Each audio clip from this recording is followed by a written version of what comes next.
ایک ہفتہ گزرنے کے بعد بھی سعودی صحافی اور واشنگٹن پوسٹ کے کالمسٹ جمال خشوگی کا کوئی سراغ نہیں مل سکا ہے۔ وہ امریکہ میں خود ساختہ جلا وطنی کی زندگی گزار رہے تھے۔ صدر ٹرمپ سے پوچھا گیا کہ کیا جمال خشوگی کو اس بارے میں آگاہ کرنا چاہیے تھا کہ ان کی زندگی خطرے میں تھی۔ یہ ہمارا ملک نہیں بلکہ ترکی ہے، اور جیسا کہ مجھے پتا ہے وہ سٹیزن بھی نہیں، لیکن ایسا نہیں ہونا چاہیے تھا۔ وہ واشنگٹن پوسٹ کے رپورٹر تھے، لیکن ایسا ہونے کی اجازت نہیں ہونی چاہیے، اور ہم اس کی تہ تک پہنچ کر رہیں گے۔ صدر ٹرمپ نے فاکس نیوز کو بتایا کہ امریکی سراغ رساں ترکی میں موجود ہیں اور ترکی اور سعودی عرب کے ساتھ کام کر رہے ہیں۔ اسٹیٹ ڈپارٹمنٹ کی ترجمان کا کہنا ہے کہ واشنگٹن سعودیوں سے حقائق چاہتا ہے۔ ہم نے امریکہ میں سعودی سفیر کو بتا دیا ہے، میری معلومات کے مطابق وہ سعودی عرب جا رہے ہیں۔ ہم نے ان سے کہا ہے کہ ہم اس معاملے میں ان کی واپسی پر معلومات چاہتے ہیں۔ گزشتہ سال صدر ٹرمپ نے اپنا پہلا غیر ملکی دورہ سعودی عرب کا کیا تھا، جس سے ان کے ولی عہد محمد بن سلمان سمیت سعودی حکمرانوں کے ساتھ قریبی روابط بنے تھے۔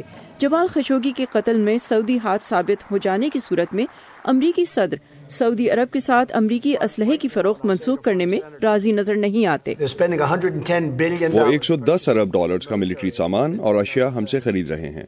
اگر ہم انہیں یہ نہیں بیچیں گے تو وہ کہیں گے بہت شکریہ، ہم روس سے خرید لیں گے، بہت شکریہ، ہم چین سے خرید لیں گے۔ اس سے ہمیں کوئی فائدہ نہیں ہوگا، نہ نوکریوں میں، نہ ہی ان کمپنیوں کو جن سے یہ کام چھن جائے گا، لیکن اور اقدامات لیے جا سکتے ہیں۔